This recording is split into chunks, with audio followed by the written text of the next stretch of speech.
Welcome to the pod. Today we got Mike Feldstein, his founder and CEO of Jasper, not the AI writing company, already causing problems over here.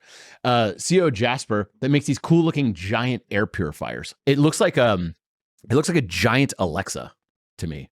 And 10 plus years ago, he got into the disaster business by restoring homes after big floods, fires, etc.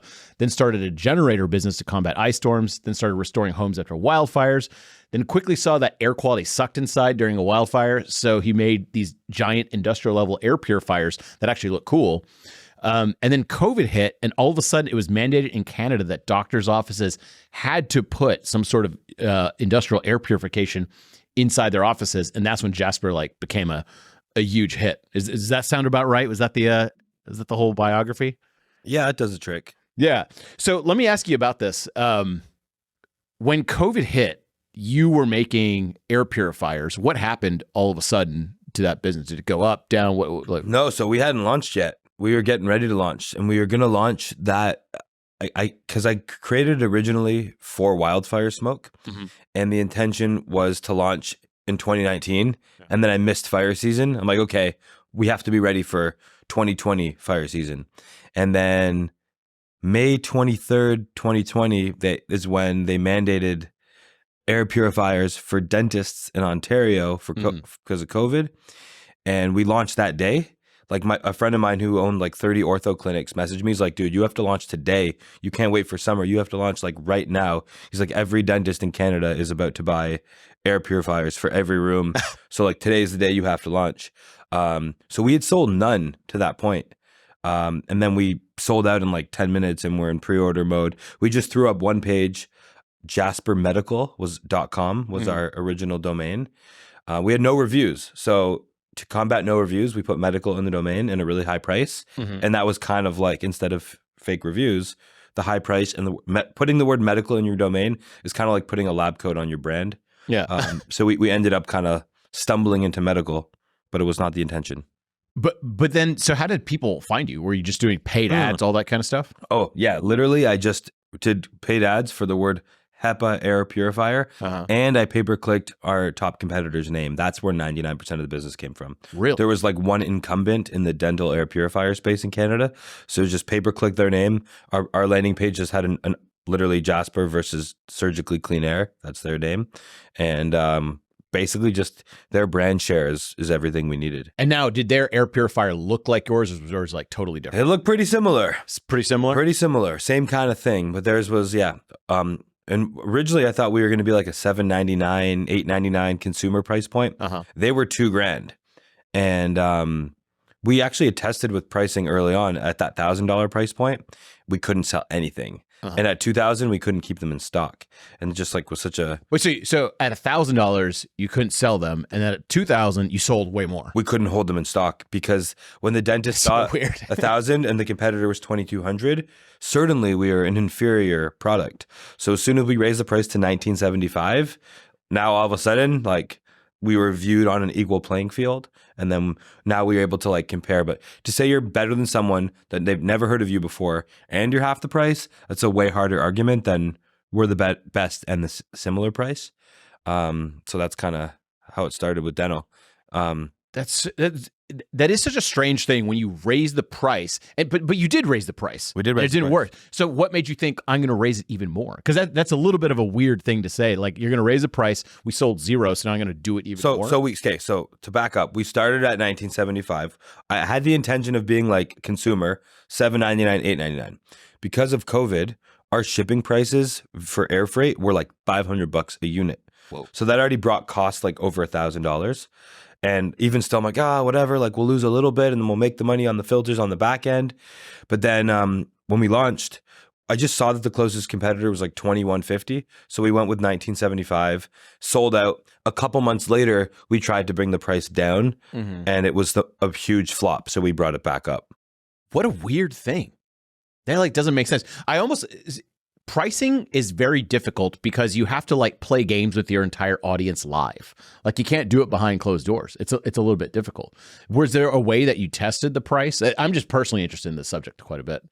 Well, we had a one-page website, so we just changed it, and then all of a sudden it was way harder to like crickets almost. Like the medical industry in particular, they're so used to being robbed on everything that they buy that if medical products just they do lower volume than a consumer good, so they have quite a high price. But yeah, pricing is interesting. You kind of just have to sometimes, like, once you're at that place where like the business could work, at this point you're like, where are we going to land on the scale of pricing? And then I realized that the higher your price is, the more you could just delight and surprise customers. Like a high price means like excellent warranty, amazing return, always available customer service. And I never realized that like the price often allows the business the margin to give you whatever amount of service. Like if our margin was tiny, our warranty would suck, or we have to go cheap on everything else. So sometimes you're not actually just, you're not just paying for the food, you're paying for like the rent of the restaurant. And sometimes you're not just paying for the product, you're paying for the business that could support that product. So the higher price allowed us to be like a more premium company, not just product. And that helped a lot. Yeah, that is a super interesting. Pricing is like not. I guess there is some sort of science you could do behind it. I've seen only one company, Price Intelligently, that which recently sold for quite a bit of money. But they do pricing on. But you have to have very, very, very large scale conversions and stuff. You can't sell like 100 units a month and get accurate data. You have to do thousands and thousands of conversions and tests and stuff like that. Yeah, man. And even then, I think part of it is still freaking guessing. Yeah, so you might as well guess high to start, because no one gets mad if you lower your price, but everybody goes nuts if you raise your price. So I think like also especially if someone's doing a product company or a service company where their resource or their capital is the limiting factor, by starting with a high price, it constrains the volume and it allows you to figure things out. Like you could raise money and have low margin and sell a bunch of stuff, and now you need a huge team right away. So like the higher price early on, I feel like it's like guardrails on growing too quickly, and it lets you figure things out at a reasonable pace. Ooh, that's actually a great way to put it. Okay, so the air thing, you actually gave me one of these Jasper things. I did. And it's kind of impressive because a lot of people will look at it, and I guess we could put a image up on the screens, Jasper Air, and it looks like a giant Alexa to me. You're the first one who said it, and it's very accurate. I can't believe I was the first one who said it looks like a giant Alexa. Yes. Oh my God, I felt like other people in my house have been like, now that you said is that an Alexa? It seems kind of obvious. But obviously it's like, I don't think it's 5 feet tall. It's like 4 feet tall. A little less. It's like 30 inches. Oh, 2.5 feet. Yeah, it's quite. It feels taller. It feels way taller. I thought it's like the size That's like me. Because I remember one of my friend's kids came by and it's bigger than him. So I was like, this thing looks massive. I remember when we didn't have our dimensions on it, and someone messaged me. He's like, I want to buy the product, but he's like, honestly, I can't tell if it's the size of a salt shaker or a trash can. I thought it was the size of that thing. When you showed me the picture, I thought it was the size of that thing. So, okay, let's get into the disaster business. Okay. So what's very compelling about you is you're totally not in like the internet space whatsoever, but you have these companies, and you told me you're in the disaster business, and I always thought that was funny. So what do you call the disaster? What is that? Well, I don't think it's the same for everybody. I've been in the chaos business for a while. Chaos business. Like, when there's volatility and there's chaos, if you're good at making decisions on the fly, then there's a lot of opportunity. There's a great opportunity to go broke in chaos. There's also a great opportunity to make a lot of money and create a lot of value. So to me, what the disaster business ended up being was when there'd be flood, fires, hurricanes, earthquakes, power outages, I would basically start a brand that does that service in that city the next day. So like unbounced lead pages, one-page website, clear call to action like fire restoration, floods, whatever it might be. So most people, when there's a disaster, they either call their insurance company or they Google the problem, like flood company Austin. Yeah. Flood restoration Austin, something like that. So because our competitors, if you will call them that, are like these big 1,000-person companies who like work with insurance, it takes them like 2 weeks to even like get to town and like mobilize. Whereas our landing pages are up like while the flood is happening. Like while people are evacuating, like my ads were up that night, and I had the whole thing templatized where I had like the landing page. So I would get a local phone number, I'd get a local like Regis address immediately. You'd want to pick a brand name that's local but not too local. So like in Fort McMurray, Alberta, if I called myself Fort McMurray Fire Restoration, they'd be like opportunistic. Like, we knew you weren't here last week. Alberta Fire Restoration, perfect. But in Houston, I was Houston Flood Experts for Hurricane Harvey. So you'd basically look at the disaster, see what the opportunity is, throw up the landing page, run Google ads, make Facebook posts. And often you'd get like Craigslist posts could often be the best, but you could get 2,000 calls an hour. And I learned this. What? Yeah, man. Well, when a whole city's flooded, like, it's insane.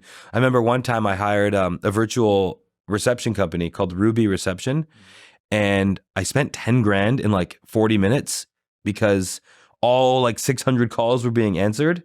I'm like, we got to stop doing this. So we had to get the force function made me get good at like automating it and text responders. But basically the disaster business was, there's a flood, there's a fire, set up the ads, have a process to get people's information and explain to them like, we're coming. And then once we've told 100 people like we're coming to fix your flood, then it was basically scramble to get all of the equipment and the labor and figure things out. So it depended on the type of disaster, but yeah, it really depended. So my first ever was the flood in Canada, Canadian. We were floodexperts.ca, which is a great name. And a Kijiji post, which is like the Craigslist of Canada, got us a hotel. So my first job ever in the flood business was the biggest hotel in Calgary. So I kind of got thrown into the fire, flood, literally. Yeah, but basically it was just rebuilding things after natural disasters. How I figured it out, honestly, looking back a decade ago, like now that I know how to like rebuild stuff, it seems obvious. But being like 23 and have never done floods or fires, it actually seems kind of crazy that I was able to figure it out. Yeah. Okay. So, I mean, when I was 23, I wouldn't be like, I could restore a house after a flood. It does seem crazy, actually. So did you, what in your mind were you thinking? Were you just like, I'm going to throw up this page? I guess you were blindsided with the number of calls. Or did you expect that? I wasn't sure what to expect. So I got into online marketing after school for a little bit. I heard about this thing called the mold rush.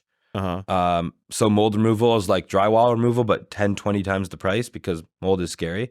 So I got into the mold rush. I just was doing like Google ads for mold companies because I'm like, these guys' margins it's like the guys who are just cutting away the drywall are charging like 600. The guy who cuts away the drywall with a little bit of mold charges like 12,000. So I'm like, let me do lead gen for the mold guys because they have way more money.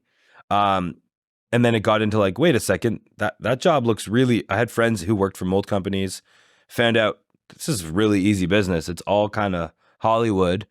And then I partnered up with somebody, started a mold company where we would split the profits 50-50. Flood happened. So I remember I set up the domain, Flood Experts. And I'm like, I had a little marketing team. I saw this flood happen and I heard on the news, insurance companies are prepared to spend $2 billion restoring the flood. And I'm like, I don't know what business exactly I'm going into, but I know if I go there, it's going to be awesome. There'll be a crazy opportunity. So I got there.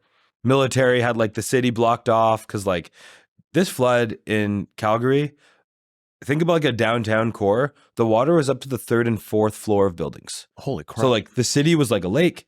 6-story deep parkades were filled with water to the bottom. And then, yeah, I had a U-Haul. I was only 23, so I couldn't rent a car or a truck. So I could only rent a U-Haul, 50 cents a kilometer. So I had like a motel room, a U-Haul, and then my friend who was in the mold game like shipped a bunch of equipment down from Toronto. But honestly, like it seemed intuitive. It's like, there's all this water, we need to get it out.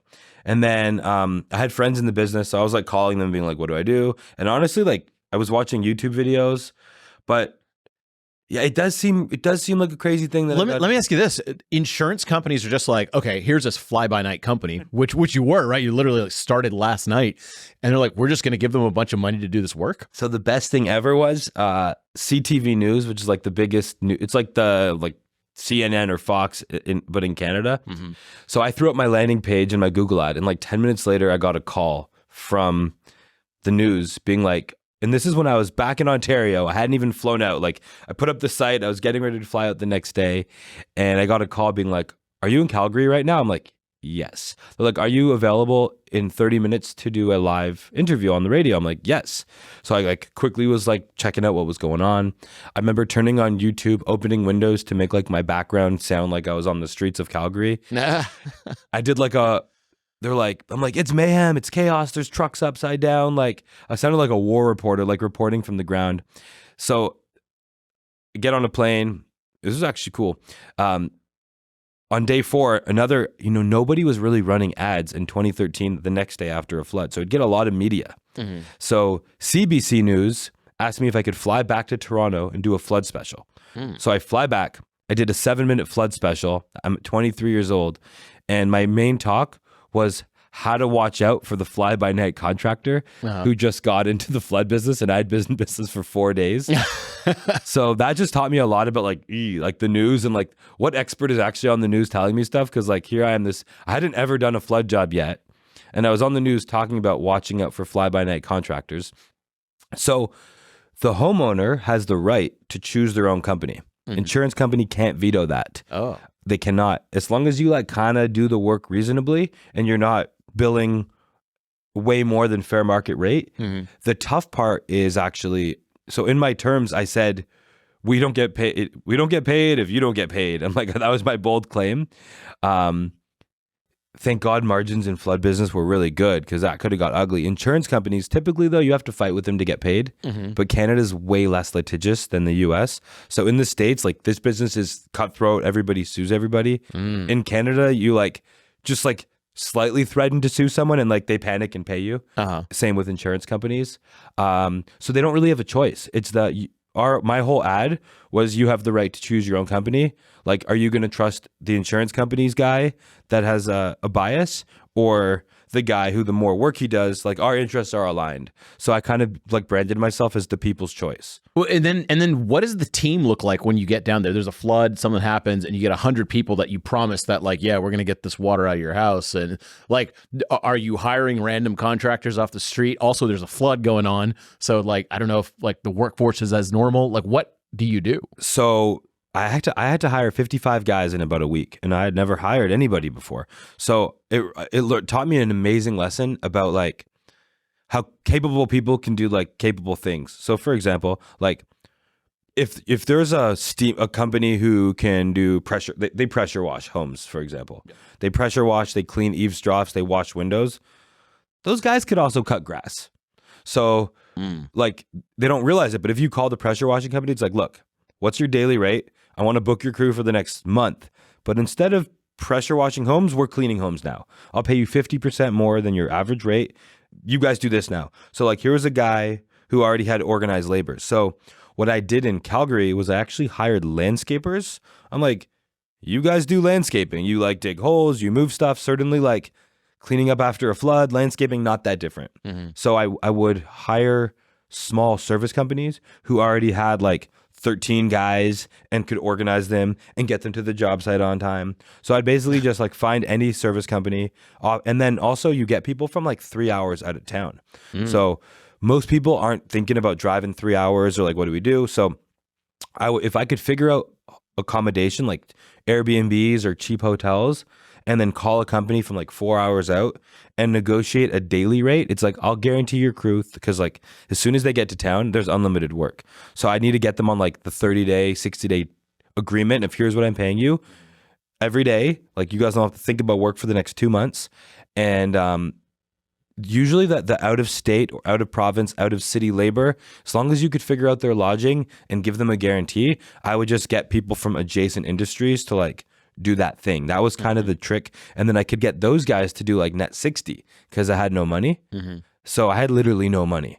You had to get like, and there was no power, right? So you had to get like, it was crazy. I think a lot of my experience and now advantage is because like my first things I had to figure out were so hard.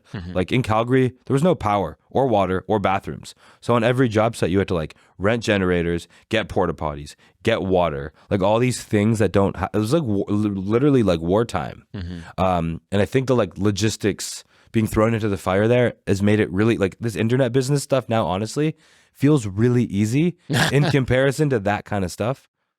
But I mean, are you the only general contractor? Because a general contractor is the guy who's like organizing all the stuff, getting the porta potties there, making sure the guys are doing the work. Are you the only one, or did you hire other people to do that, like other managers to help you with all those different zones? In Calgary, it was just me, actually. Wow. On the next disaster, I hired 5 friends who like didn't have much going on. I'm like, come to Fort McMurray with me. Either we'll go home in 2 weeks and it'll be a free paid vacation, or if it works, I'll pay you 10 grand a month for however long we're there. So I brought like a few friends, and remember for the first few days there were 7 of us in a hotel room because there was no accommodation anywhere.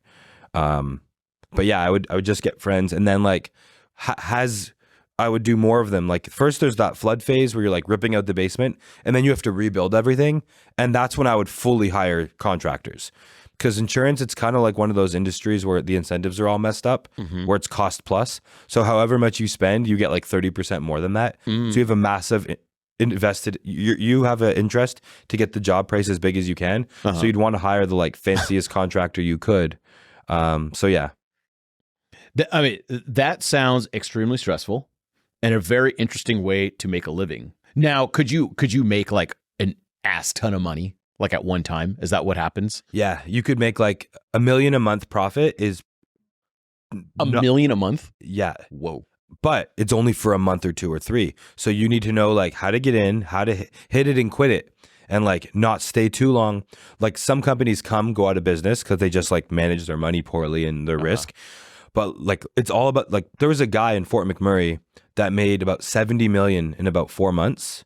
Whoa. No capital going into it. I was playing the small game of fixing homes. He played the game of building new homes. So the 5,000 homes burned down in a remote city. He throws up a website calling himself a home builder. He after a flood or a fire, let's say a house is like 250 a square foot, because of the peak demand, you could charge like 600 a square foot. So he's charging like 800 grand for homes and bringing in builders from all over the country who were building them for 400. So each lead, he was making basically 400K per sale, and just getting the contract for the house, signing the same contract with a builder, and making 400,000 times a ton. So yeah, I saw people make like tens and tens of millions of dollars in a few months. Very, very. No one talks about these like ugly construction flood businesses that are just destroy it. Yeah, I mean, Mark Cuban, it's kind of funny because sometimes people call Mark Cuban lucky for getting rich. He goes, you only got to get rich once.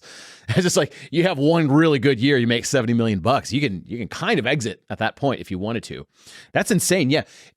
How come more people don't know about this? I don't know. I feel like this would be a better story, because I remember when you were telling me this, I was like, wait, why is this? How come people are talking on the internet about someone making 20K selling courses online? I'm like, well, what about this? This sounds way cool. Dude, honestly, like whenever someone needs to make like their first $100,000 or like something to get going, there's always somewhere where there's peak demand. And if you could just get to that peak demand relatively quick, it doesn't matter if it's I met some kids in my neighborhood, 20-year-old kids in Austin last February when there was ice damage, that were making $12,000 a day for like 5 or 6 days straight. Damn. Just like one pickup truck, a little utility trailer. So like when that ice storm happened last year and FEMA came in and everything, if you were organized, like you'd be like, okay, there's unlimited brushes, trees that need to be cleared.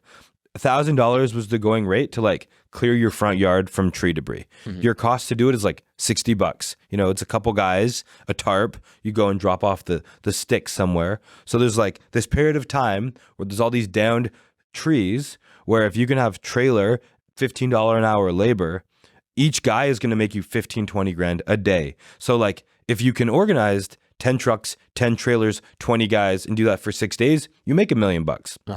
So these opportunities, hailstorms, roof storms, power outages, man, when that Burning Man thing happened earlier this year and everybody was there, if I wasn't like busy with family and stuff now, I wanted to do helicopter evacuation services. So like you're a rich guy, you're in Burning Man, it's like, I'll get you out for 80,000 today.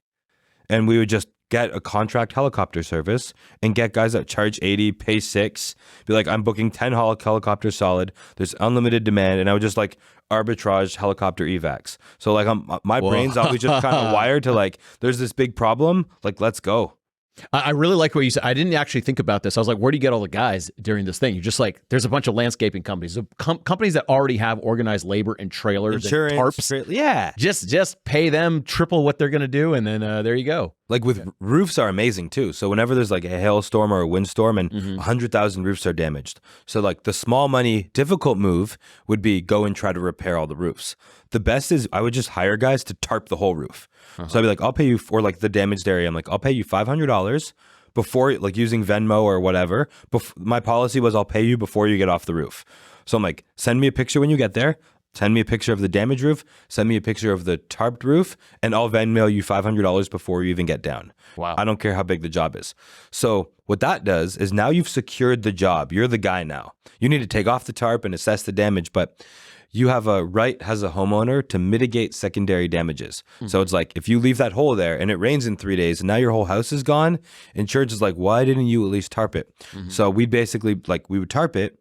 So I could tarp 400 roofs, let's say in 2 days, instead of trying to fix like 20 roofs. Just tarp it. And then I'm like, whoa, we have to repair 200 roofs. I can't get roofers. They're busy. So like I hired a drone company. Like it was like 14-year-old kids and their dads. I'm like, I'll pay you $50 per roof. You have to go, fly over the roof, take a little video, take a photo, draw red circles around the areas, and upload it in this Google Docs template. They would give it to me, and I knew roof repair was between like 5 and 15 grand. So I just made every quote 18 grand, and we just sent all 150 quotes with the same price.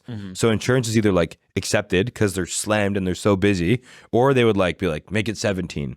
So like, I think me not being a roofer, I've never been on a roof before, but I've repaired thousands of roofs.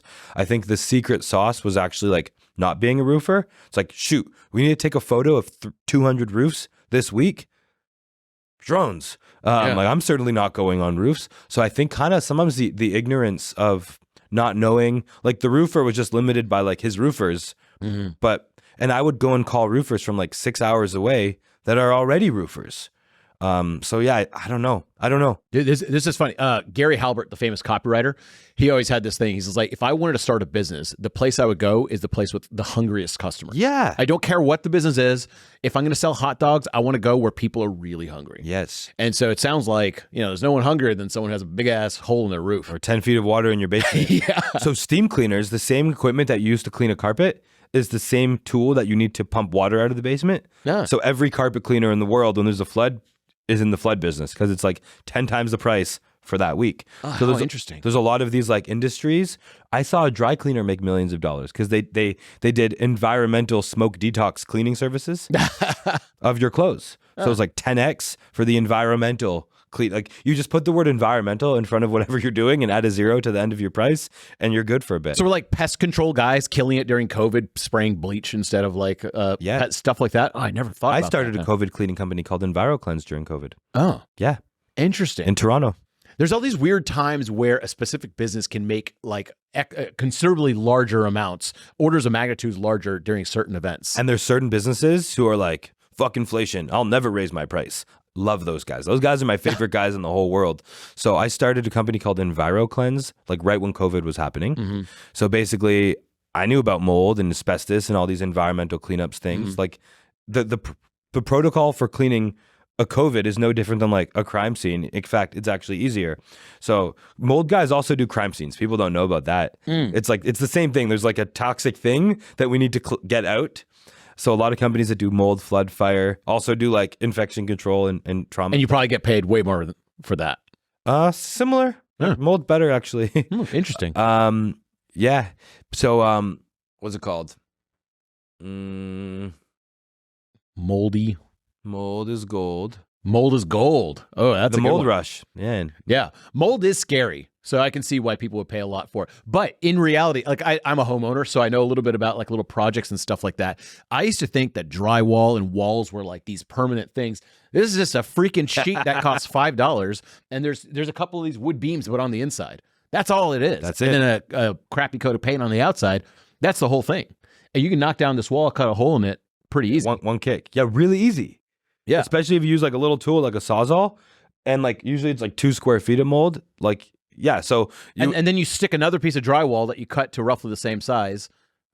You glue it on there and paint over it. That's the thing, right? That's the thing. Wow. You contain the room, so you put like a tarp, an airtight tarp around the room. You put a big air purifier in the room and outside the room.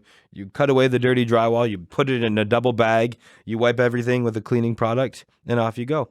Oh, EnviroCleanse. I got it. Yeah. So I called a bunch of cleaning companies, some of which I knew, that let's say they were 50 cents a square foot to clean offices. So we made our price $1 a square foot. So I ran Google ads for COVID cleaning services and like environmental cleaning services, one pager, and we charged $1 a square foot. And I hired the cleaning companies that charged 50 cents a square foot. So I only ran the business I only did sales for about 10 days. We landed about $40,000 worth of monthly cleaning contracts. Our cost was exactly 20 grand. We just paid the cleaning company that does the exact service for half the price. So only a couple months ago did the last contracts fizzle out. It did about 800,000 in sales, half profit. And it was just like 1 week, quickly throw up a website. It's like, how many cleaning companies are amazing at cleaning that aren't raising their prices for COVID, that don't even know that they could get in the COVID business? I just make sure they have like the right gadgets to, wear our badge and stuff. So like, whenever there's a peak demand, someone's not packaging their thing properly. Oh, interesting. I know. Like, so for Airbnbs here in Austin, there's a couple times of the year, like South by Southwest, F1, that if you're even remotely close to downtown or have a nice place, you can rent it out and like make your whole mortgage in that 1 week. Yes. And I personally done that before, where you're just like, I could pay my rent for the whole year by renting out this apartment just for South by Southwest. It makes sense. And just the tech part, because it's just a bunch of tech nerds who are never going to be in the apartment and just care if the Wi-Fi is fast. That's amazing. Yeah. Don't rent it out for the music part. Good call. They want to party at your place. Good call. Let's say content marketing. So it sounds like your whole content marketing strategy is one landing page with a sign up form on it and Google AdWords. That's what it was in the That's disaster game. Yeah. And then what about so Jasper Air Purifier? That's more of like a company that you're selling with a website. How do you do content marketing? So we only added ecom this February. For the first 2.5 years, because I came from like services, when everybody else was doing ecom, I had like free consultation. So people would like call Jasper for a quote, and we would chat with people for like half an hour, discuss their situation, and then sell them to Jaspers. We only added ecom like February 2023, which is crazy. So our original customers were those COVID dentists, and all of our customers for the 2 years after that were patients of dental offices. So the actual copywriting skills that were required here was actually just giving the dental hygienists, I'd go into the dental offices and give the hygienists a good script to talk about, and I gave the dentist a ready to forward email. So the dental office, when they would buy 5 Jaspers, I would give them an email to forward to all of their patients saying like, time to come to the dentist. Like, our dental office is safer than your home. And now we're back to saying clean air. During COVID, it was safe air. So like changing clean. No one cared about clean. We wanted to be safe. Yeah. So using the words of like, basically we just gave businesses a safe air marketing kit. And then they really bought Jasper's as a marketing item. And then their patients and their staff became the next 1,000 customers. Oh, how interesting. So you just got almost like licensed to a free advertise. Even still, like every day almost, like our most steady source of leads still is probably dental offices. Interesting. Because people come in and they're like, hey, what's that thing? Well, the hygienist like raves about it because they're like, people do a new patient visit. So like on your first time at a new dentist, they do their little walkthrough and they tell you here's our x-ray room and here's our Jasper air purifier. And they talk a little bit about air quality is normally very bad in dentists, but here it's awesome. And then, 6 months later, that patient's come twice. They're like, hey, my kid has really bad asthma, really bad allergies. Would this work for my home? But now, it's back to a regular business. So whenever you added ecom, or now that it has some time for the dust to settle, that's a fun air joke right there. Do you have to like really pay attention to the images, the copy, the email? What's like the best seller for ecom related stuff? So I realized like this interesting thing, and people often say like, who's your competitor? But I'm like, you choose your competitor. Like, who are you choosing to like align yourself against? Air purifiers are like a $6 billion market. So I could choose any different competitor that's kind of like, okay, here's the company that I want to smash right now. So, first it was that dental company. Then I realized selling to dentists sucks. So like right now, the number one incumbent is a company called Air Doctor. And they make a really good machine. And they're big on affiliate space, affiliate health, biohacker wellness. So, however, we clean the air like the same or a little bit better, but their machine's very ugly and very loud. So someone did a video last week during Black Friday where we won the Bougie Air Purifier Awards. So it turns out people really care how that thing looks. If it's ugly and if it's loud, they're going to put it away.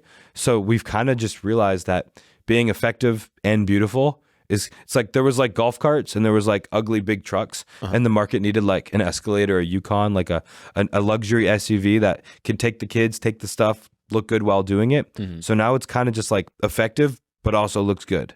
That's so interesting. Well, I mean, that's kind of like the Apple design philosophy too. Like, it is useful, but it also has to look badass. Yeah, like I the kind of customer who's like looking up horsepower and like pound feet of torque isn't buying like a Tesla or whatever. And those guys that buy like Windows PCs because it has like crazy specs. Yeah. But I'm like, yeah, but this thing's still ugly and annoying to use. Like, I don't care really what the specs are of my Mac. It works really great. Same with cars. I'm like, I don't care what my horsepower is. Like, safe, comfortable, good seats. Well, also, you know what's for me? So you gave me one, and I'm not a big like air quality guy. I'm like a dirty pig for the most part. I'm a very neat person, but I am not a germaphobe whatsoever. Yeah. And in the air, I'm like, you can't see the air. There's nothing in there, right? So I never really think about it. However, whenever we cook in my household a bunch of Indian food, there's spices, and it kind of stinks up the entire place. And you told me it's just like the reason that it stinks up is because the molecules of the cooking and the oil going into the furniture. I was like, maybe I should put Jasper on. And it actually really helps with that. I'm not trying to make this sound like an advertisement. It is what we use it for. And then also I grill, and off my patio, sometimes I like to leave the window open. Some smoke gets in, and you kind of see it in the house. And when I put the Jasper on, it just dissipates it. It just like gets rid of all of it. The craziest is these little things. Like if your neighbor is ever doing a renovation across the street and like a contractor's like outside cutting 2x4s, guaranteed your number's going to spike. Oh, like the craziest one, I had contractors doing some installing some toilets in my house, and upstairs in my master bathroom is not like a ton of ventilation, and they were cutting tile to get through like the little jacuzzi tub or whatever, and there was just tile smoke in the air. It wasn't smoke, it was tile particles in the air, and I was just like, wait a second. This is pieces of freaking tile that are just floating around in the air. And these guys were just kind of like just hanging out in there. I know. And I was like, dude, aren't these guys? It's like those guys at the road that are like doing like gravel and tar work. Just like, breathing all that shit in. All day long. And like, look, I'm not one to say, I normally can't see the air, so I don't care. But I could literally see it in the air. And I was like, this sounds not great to go in your lungs. I put the Jasper in there. Literally 30 seconds later, the place is clear. It's funny. We forget. And I was like, oh, I finally saw it in action. It's funny that we forget that we live in air. Like I had this epiphany recently that what water is to fish, air is to humans. Yeah.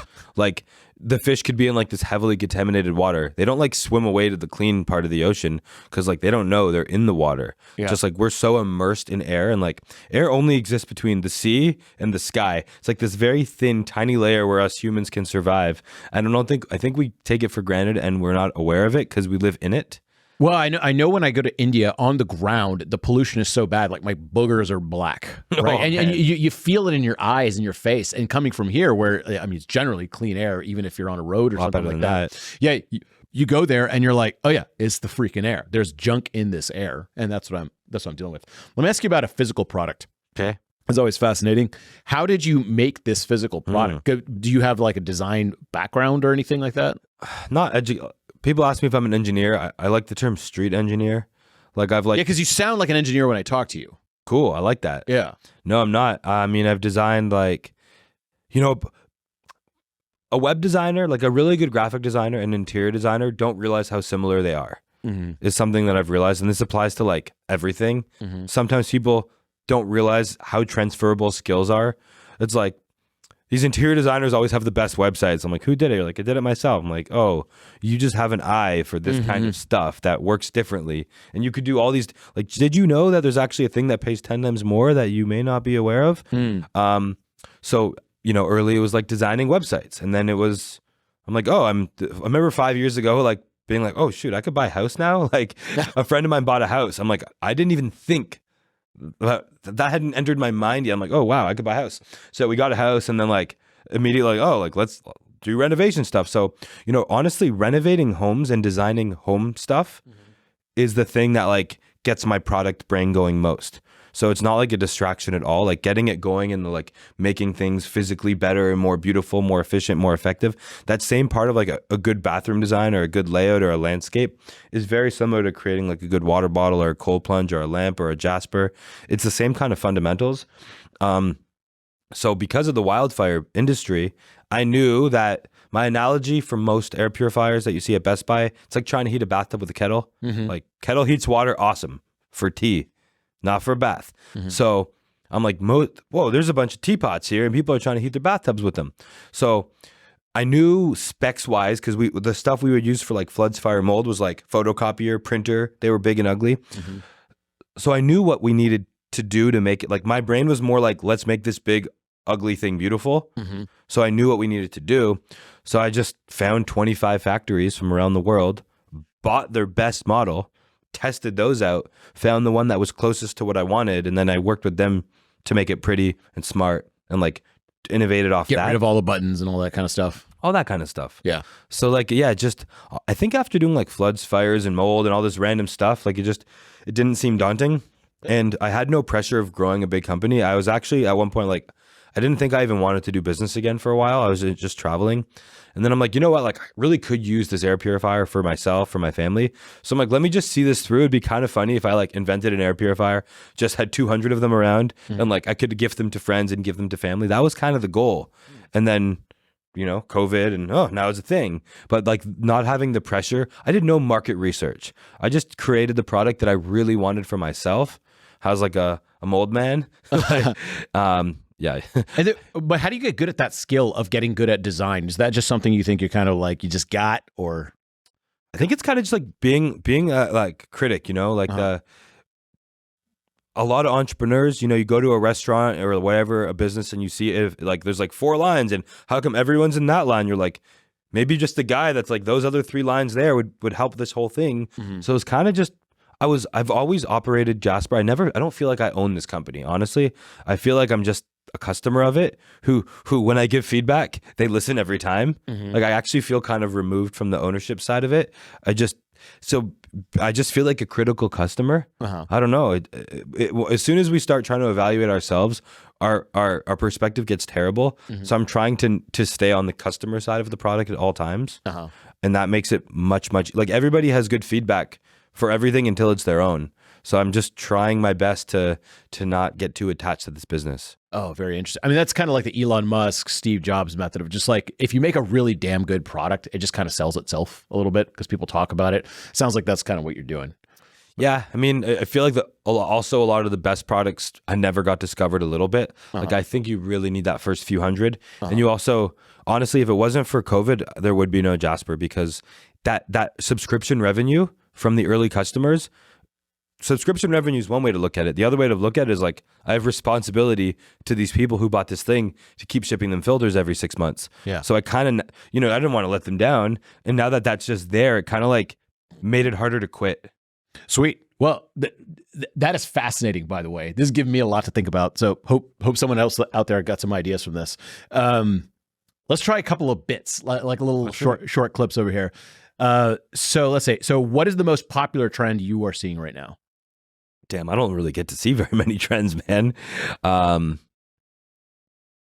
most popular trend right now, I mean, if I look at, it depends where I look. If I'm just being in our little Austin bubble, it definitely seems like people are willing to invest a lot. I use the term relax hard to kind of, it just feels appropriate. People trying so hard to like, it was biohack. I like the term relax hard better.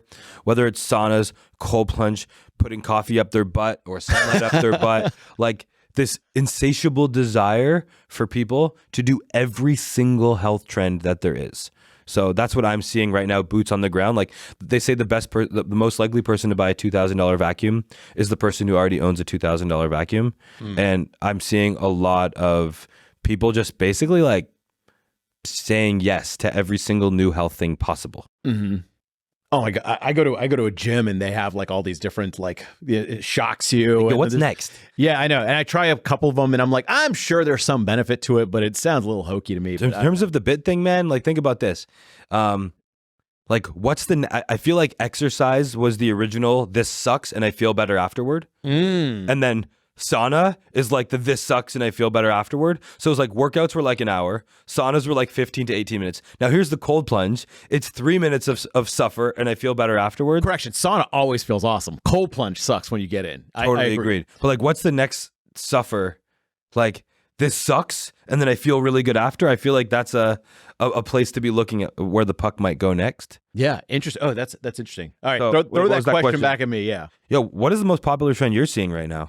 In my personal little bubble world, I'm seeing that social media is becoming more popular than SEO. And this rings true to me because I have been, all my business relied on SEO for years. And I've started seeing the value of an SEO person decline and the value of a social media person increase. It used to be social media is like, hey, I ate eggs for breakfast. Of course, that's like the joke. But now it's just like, oh yeah, I want to buy a $10,000 product and the person found you off of social media. So I'm seeing the value of like YouTube, Twitter, all that stuff go up a lot more, and then find like someone typing in copywriting course to be a lower value than finding me on YouTube. Yeah. So let's ask another little rapid question. If you had to start again, what are some businesses you would start? Ooh.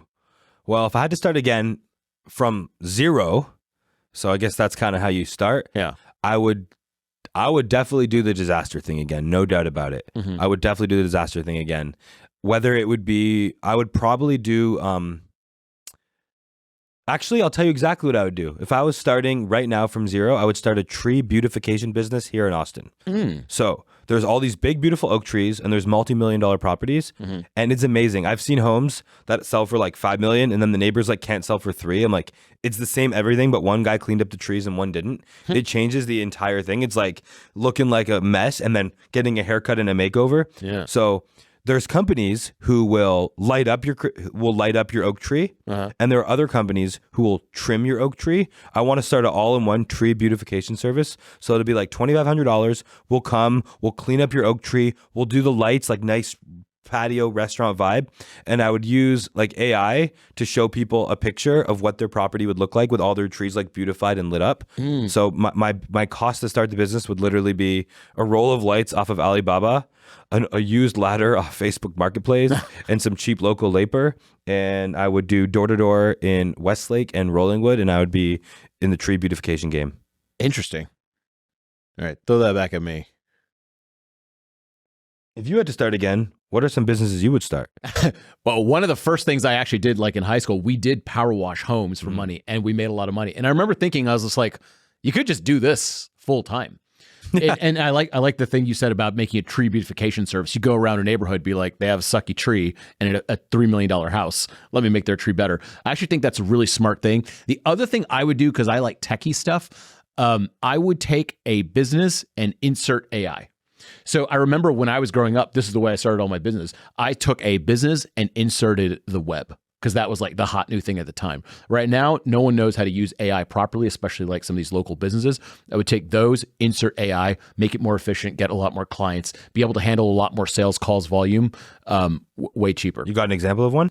I think if you take one, like you said your disaster business, you got like 600 calls in an hour. Now there are services that will have AI agents that take all the information and actually do a pretty damn good job rather than humans. Are you going to lose a couple of people due to like it's kind of clunky? Sure. Well, there's a lot with humans too. Yeah, exactly. If you have to train 600 people on how to take calls, all of a sudden you're going to get a lot of error. So missed calls. So maybe the AI would do it in about a year or two when it gets better each time. I think it won't mess up at all. Also on that, man, something that worked really good in the past that could be even better now. So what we would do is we would let the phone ring a few times, and then I would use, this is back 10 years ago. So I would use a tool called Sly Broadcast, which would call them. Do you know Sly Broadcast? So you could slip voicemails into people's answering service. Yes. So I would hit them with the voicemail, but like, hey, just missed your call, super sorry. And then I would text them automated 10 seconds later saying, hey, just call. So they would call the like flood business or the roofing business. They instantly get a call back that they miss. They get a voicemail that they haven't heard yet. Then they get a text. It's like, hey, just missed your call. And then I would hit them with the type form to join our waiting list. But now using like AI to text or on the call, yeah, that would be awesome. One thing that we did in our copywriting course community recently, we actually had a guy who ran a tree business. You were talking about a tree business, reminding me of that. And one of the things we changed, he was building a flyer for people. He's like putting on homeowners' doors and stuff like that. It was like a tree service for dying trees, and they come and make them better. And the change that we made to his flyer was this. It was so simple because he had a pretty good flyer. It was call/text phone number. And what it said was, and all we did that changed it and completely changed his fortunes on this was we said, text us a picture of your tree and we'll tell you what's wrong with it. That's great. And so That's all great. of a sudden, instead of fielding a bunch of phone calls, great, and two people call at the same time, you can't pick up one of the phone calls. He was getting all these text messages of course, people are more comfortable sending a text message than a call nowadays. And you're also comfortable sending a text message at 3 a.m, right? Yes. So people were texting him photos of the trees and he's like, I already know that I can help or not help this person. That's good. And he just gives some basic advice. We can come out and take a look. What time do you want us to come? Bam, bam, bam, bam. Like, it was so simple. The key is if you're in a really high price business, it makes sense to go and sell the job. But the worst is like when the HVAC guy comes to your house to quote you $300. I'm like, this business model is horrible. Mm-hmm. But when you can sell via text, it changes the entire business model. Yeah, well, someone sells a tiny little tree in a crappy yard. You're like, I'm just judging this, but this is going to be a low price customer. When they sell a majestic oak tree and a $3 million house in the background, you're like, we come. I'll see you Tuesday. I'll be there right away.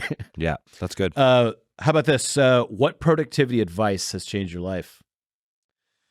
So I went hardcore, deep down the rabbit hole, man. I was reading my journal 5 years ago, and I was writing to myself about how I couldn't imagine possibly being able to like mind map one day. And I remember being like, how does anyone run a company with like any kind of planning? I never planned a thing before. Being in the disaster game, you didn't really need to.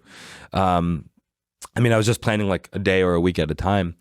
So I got into like GTD and EOS, and I went deep down all these like productivity, build a second brain. I was like binging it all for years.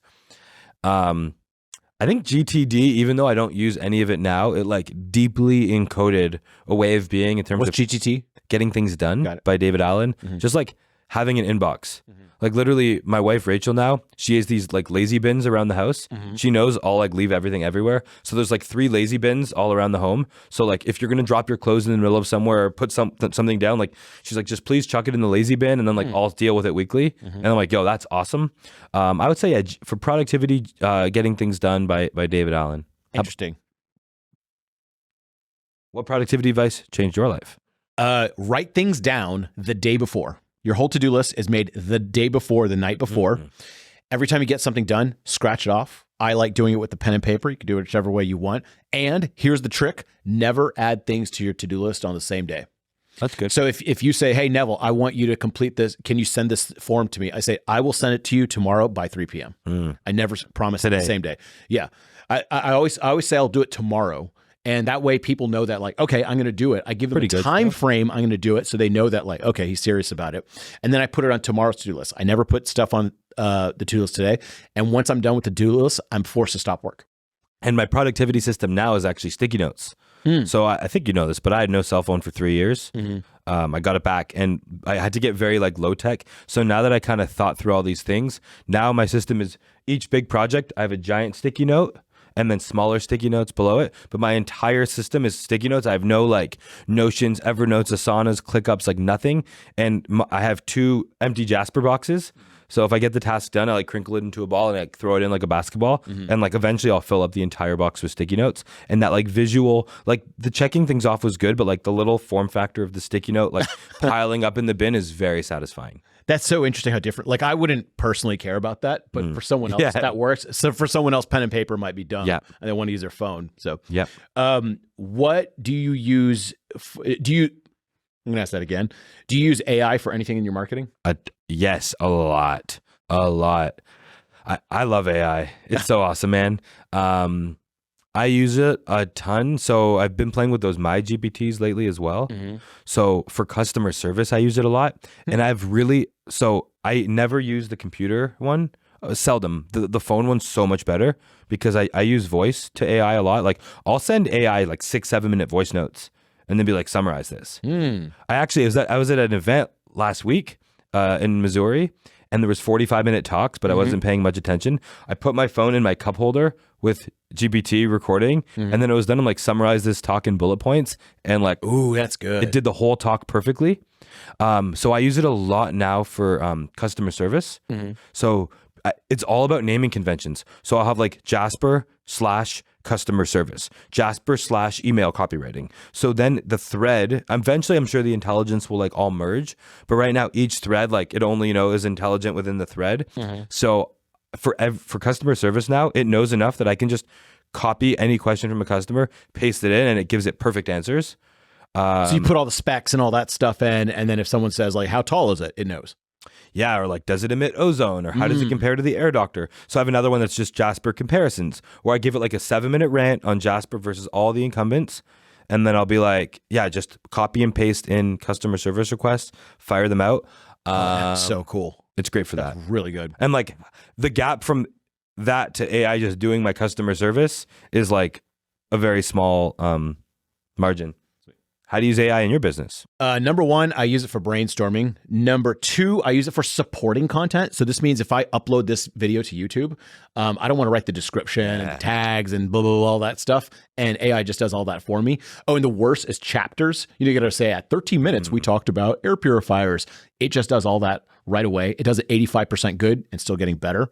And then the other is images like DALL-E. So sometimes I want to use an image and I don't want to hand draw the image or make it myself, even though I love it, but it just takes a lot of time. And so the AI images, they're pretty good. And honestly, they're a lot better than using nothing. So that's the way that I primarily use it right now. Those are good ways. Yeah. This rich people one, I don't know if that one's cool or not, but I'll ask that one. That could be the last one. Tell me something about rich people that 99% of people don't know about. You had $1 billion in money knowledge. That was pretty good too. Something about rich people that most people don't know. Yeah. From my little experience, I grew up being told that rich people had to be evil. That like rich equaled like they paid a huge sacrifice on their family, their health, their friends. Like they had to kind of be like an evil emperor in order to be rich. And like maybe there was some kernel of truth of that at some point in time. I'm kind of not believing it anymore. Yeah. I actually think a lot of rich people are there for their family a lot more because they have the freedom to outsource everything. Yeah, like once they figured out the money thing, like some rich people I know, like you hang out, very little phone. They're always running marathons, like super generous. And the rich people, a lot of the time, they're not that busy. Like it's not that difficult to reach out to someone who has a $500 million company and like meet up with them on Tuesday for lunch. Like shockingly, there's certain, especially like the internet famous people are probably like bombarded, which not exactly your question, but like hit people up in not their most popular place. So I found people that have like 8 million followers on Instagram, but like 800 subscribers on YouTube. Yeah. So like comment on their YouTube videos, like hit them on the platform that they're not busy. Tell me something about rich people. Tell me something about rich people. What is something about rich people that 99% of people don't know? I think once you have like a nice house, a nice car, and a couple nice things, like you're kind of done. After that, it's just like private jets and stuff like that is like the next level of like crazy wealth and having like multiple house managers and stuff. But I think most rich people I know don't actually want all that stuff. And if they want to fly private, they just charge it every once in a while. You don't need to like buy a plane, all that kind of stuff. And after like a certain level of wealth, it kind of like plateaus on like all the cool shit you could buy. Yes, you can go on fancier vacations here and there, but like for the most part, they live like pretty normal lives. There's a term I like called spectrum traveling. So I was doing this through my 20s a bunch. So I would either stay at a 5-star hotel or camping. So it's like 3-star hotels suck. So if I was going like on a road trip in California for 6 days, it'd be like 5-star hotel, tent, 5-star hotel. And half the time the tent nights were my best nights. Yeah. And just like remembering that like the middle sucks, but you can actually afford to do like really lavish, luxurious things as long as on the other nights you're like super cheap. And then when you find out that those super cheap times are like the best times, and I think a lot of rich people actually don't know that and aren't that good at. It's sad to see, man, when people have a bunch of money and they don't know how to have fun with their money. That breaks my heart. And last question, what would you do if you had billions and billions of dollars and money was no object? This is an easy one, actually. It's also the reason I started Jasper. I told myself, well, it's not that reason, but I had told myself, if I had $1 billion, like what company would I buy that would be worth hundreds of millions? I'm like, I can't afford it, but I could probably build it in a decade. But the answer, here, ask me the question again. If you had billions and billions of dollars, money was no object, what would you do? I would develop communities and new subdivisions. So typically the way a developer develops is homes aren't built for humans. They're built on spreadsheets. So it'll be like, here's 2,000 acres available for sale. What is my cost per acre? My cost per square foot? The cost to like scrape the land? How fast can we sell it? And it's just like formulaically built. And it breaks my heart that we cut down trees. Then we call the dead trees, we give them a name wood, which is just dead tree. And we cut down the trees and then we build decks for shade out of the dead trees when the trees were there in the first place. So the thing that I would do is I would build large, I would be able to spearhead like developments and communities where it's not just like scrape the land. You know, we'd work with the trees. We'd have like, I want to see a subdivision built that has like epic co-working spaces with fiber internet and like a sweet pool and like a sweet community center hub and like walking trails and stuff. And I feel like right now suburban life sucks so bad, and most people buy these homes that like you're like trapped in this little concrete jungle that you just have to like escape from. So I would definitely do like at least 100 or 200 home development that would be like biohacked homes with clean air, clean water, clean food, lots of trees. Like the community I would want my kids to live in is a community I would love a blue to zone develop. community. That'd be awesome. Yeah, right here Yeah, great idea. in Bee Cave. And the last question. Oh, you have to ask me you. that. Yeah. What would you do if you had billions of dollars and money was no object? I think I always thought about this. I'd probably do the same thing I do right now. I'd read the internet a bunch and post about it. And then the next thing I would do, I would go get every license I possibly could. I would become a barber. I would become a massage therapist. I would get every license and complain at every step of the way how stupid it is to get a license for each one of these. But I think that's what I would do just for fun, just to like see all the breadth and experiences of the world. Which one first? I think barber. Barber? I don't know why. That appeals to me for some reason. I can relate. I was an Uber driver a few years ago. Huh. And I just really wanted to be like, I was like lonely sitting on my computer all the time in Toronto. I'm like, how do I get to interact with humans? So I Uber drove. So Nice. I feel like barber is kind of like being an Uber driver, but instead of driving, you cut hair. Sweet, man. Thanks so much for doing that. How can people find you? Google. Google? Jasper Air? Mike Feldstein on Google or on Spotify. I want to only be searchable on podcasts. That's hilarious. Like, what am I going to do? What are you going to do? Find me on... Yeah, exactly. Yeah. So, Search Mike Feldstein, Jasper Air. Check it out. Thanks, man. Appreciate it. yeah, that was fun, dude.